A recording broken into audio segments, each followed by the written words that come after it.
ठीक है। तो ये जो रिवर सतलुज, ब्यास, रावी, चेनाब, झेलम, ये सभी जो है वो मतलब कि कहाँ पे ज्वाइन होती हैं? मिठानकोट। मिठानकोट ये वर्ड याद रखना है, ये कहाँ पे? ये पाकिस्तान में पड़ता है मिठानकोट, ये वहां पर ज्वाइन होती हैं और फिर ये सारी की सारी जो है वो अरेबियन सी की तरफ में एक साथ बहती है। ठीक है। इसके अलावा लगभग इसकी टोटल लेंथ कितनी है? 2900 किलोमीटर तक इसकी लाइन है इंदुस रिवर की, और ये one of the longest river है वर्ल्ड में। लॉन्गेस्ट नहीं है, one of the longest river है वर्ल्ड में। वर्ल्ड की लॉन्गेस्ट, सबसे लॉन्गेस्ट कौन सी है? अमेजोन रिवर, और सेकंड नंबर पे नाइल। ठीक है। तो उनके आगे तो ये बहुत छोटी है, लेकिन वन ऑफ, और जो है वो वन ऑफ लॉन्गेस्ट रिवर में ये इसका काउंट होता है। अब बात करते हैं द गंगा रिवर सिस्टम की। तो जो गंगा रिवर सिस्टम है, इसका हेडक्वार्टर कहाँ है, या फिर हम कहें इसका हेड वाटर कहाँ पे है, कहाँ से शुरू होती है? तो ये शुरू होती है भगीरथी से। ठीक है। भगीरथी से ये शुरू होती है। ठीक है। और इसके अलावा भगीरथी से जो है वो होते हुए गंगोत्री ग्लेशियर का पानी इसमें मिलता है। ठीक है। गंगोत्री ग्लेशियर का पानी इसमें मिलता है, और ये ज्वाइन करती है किसको? अलकनंदा को। कहाँ पे? देवप्रयाग में।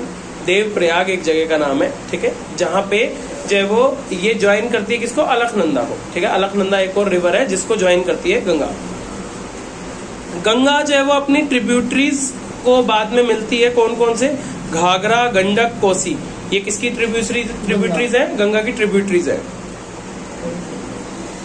इसके अलावा मेजर जो रिवर है, ठीक है, यमुना, वो यमुनोत्री ग्लेशियर से आती है, हिमालय से, और गंगा को मिल जाती है कहाँ पे? इलाहाबाद में। ठीक है। इसीलिए इलाहाबाद को संगम माना जाता है गंगा यमुना का। ठीक है। तो कहाँ से आती है? यमुनोत्री। गंगा आई गंगोत्री से, यमुना आती है यमुनोत्री से। ठीक है। तो यमुनोत्री से आती है। ठीक है। इसीलिए उसका नाम यमुना है, और यह आकर के इलाहाबाद में गंगा से मिल जाती है। इसके अलावा जो दूसरी ट्रिब्यूटरीज है, जैसे चंबल, बेतवा, ठीक है, ये सभी पेनिनसुलर प्लेट्यू से आती है और गंगा में मिल जाती है। ठीक है। पेनिनसुलर प्लेट्यू से आती है, सीजनल है, कभी आती है कभी नहीं आती, और फिर वो आकर के गंगा में मिल जाती है। इसीलिए कभी कभी जब पेनिनसुलर प्लेट्यू का पानी गंगा में मिलता है तो इसका फ्लो ज्यादा बढ़ जाता है, ये अपने खतरे के निशान से ऊपर हो जाती है, बार बार आ जाती है इसकी वजह से। इसके अलावा गंगा जो है वो ब्रह्मपुत्र को भी ज्वाइन करती है और बांग्लादेश से होते हुए बे ऑफ बंगाल में जाती है। इसकी जो लेंथ है वो लगभग 2500 किलोमीटर तक है। अब बात करते हैं ब्रह्मपुत्र रिवर सिस्टम की। ये तिब्बत से निकल के आती है, और ये इंदुस, सतलुज, ब्रह्मपुत्र के पास पास से ही निकल के आती है, और ये जो है वो अरुणाचल प्रदेश से एंटर होती है इंडिया में। ठीक है। अरुणाचल प्रदेश से इंडिया में एंटर होती है। ठीक है। और असम तक होती हुई जाती है इसकी सभी ट्रिब्यूटरीज। इसकी ट्रिब्यूटरीज कौन कौन सी हैं?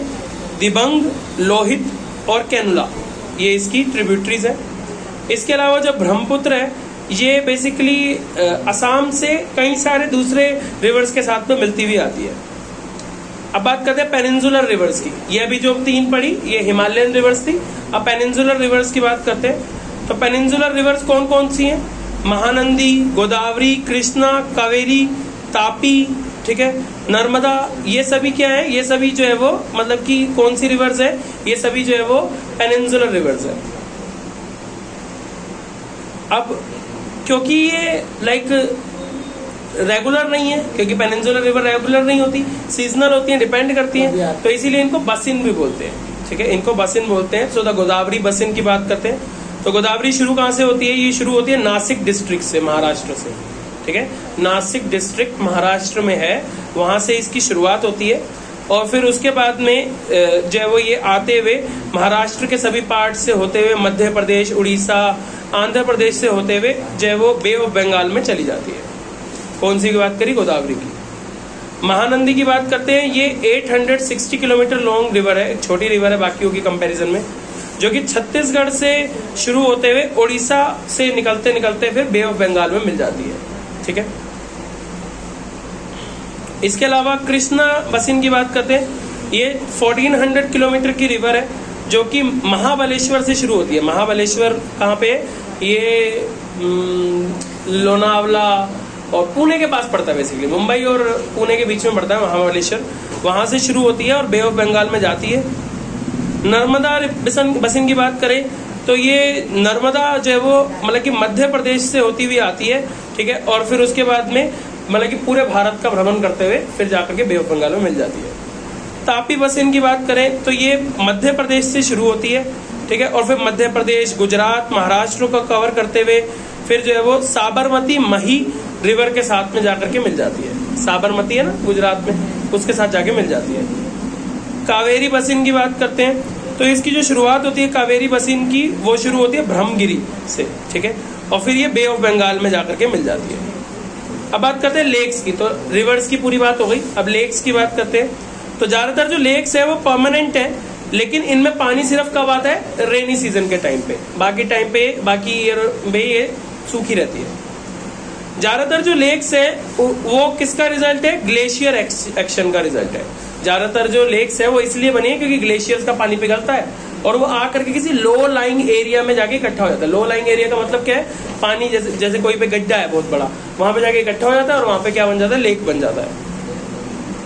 इसके अलावा जो है वो ग्लेशियर जो लेक्स होती है वो बेसिकली क्या होता है, उनका पानी ज्यादातर टाइम ठंडा रहता है क्योंकि ग्लेशियर से पिघला हुआ है, तो वो ठंडे एरिया में रहता है, ठंडा होता है।